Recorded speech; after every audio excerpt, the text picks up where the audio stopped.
কেন্দ্ৰীয় সংৰক্ষিত আৰক্ষী বাহিনী চমুকৈ চিআৰপিএফৰ গুৱাহাটীৰ পশ্চিম প্ৰান্তৰ ৰাণীস্থিত 175 বেটেলিয়ন মুখ্য কাৰ্যালয় চৌহদত 7 মাৰ্চৰ অঞ্চলটোৰ শিক্ষাৰ্থীসকলৰ সহায়ক হোৱাকৈ আৰম্ভ কৰা হৈছে এমহীয়া কম্পিউটাৰ প্ৰশিক্ষণ কাৰ্যসূচী। বাহিনীটোৰ জনহিতকৰ কাৰ্যসূচীৰ অংশ হিচাপে আৰম্ভ কৰা এই প্ৰশিক্ষণ কাৰ্যসূচীত ৰাণী অঞ্চলৰ আৰ্থিকভাৱে দুখীয়া পৰিয়ালৰ 25জন নিৰ্বাচিত শিক্ষাৰ্থীয়ে ভাগ লৈছে। 7 মাৰ্চত এই প্ৰশিক্ষণ কাৰ্যসূচীৰ শুভাৰম্ভণি কৰে চিআৰপিএফৰ 175 বেটেলিয়নৰ কমাণ্ডেণ্ট ৰাজীৱ কুমাৰ ঝাই।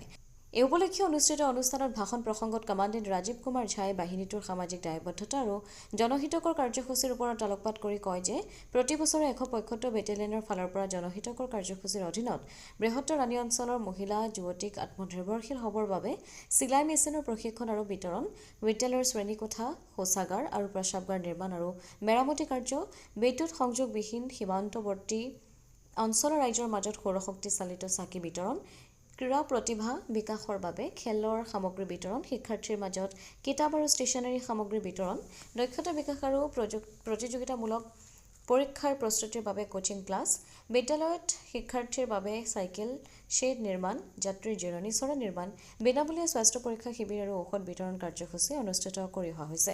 কম্পিউটাৰ প্ৰশিক্ষণ কাৰ্যসূচীত ভাগ লোৱা শিক্ষাৰ্থীসকলে যাতে পাঠ্যক্ৰমটো ভালদৰে আয়ত্ত কৰিব পাৰে তাৰ বাবে তেওঁ আহ্বান জনাইছে। উল্লেখযোগ্য যে এই প্ৰশিক্ষণ কাৰ্যসূচীৰ সময়ত শিক্ষাৰ্থীসকলক কম্পিউটাৰৰ মৌলিক দক্ষতা, MS office, MS Excel, DTP আৰু অন্যান্য গুৰুত্বপূৰ্ণ ছফ্টৱেৰ শিকোৱা হ'ব।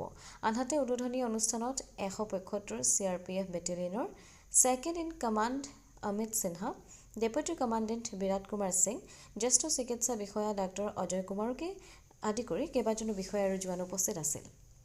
ব্যুৰো ৰিপৰ্ট, অমৃত নিউজ 24।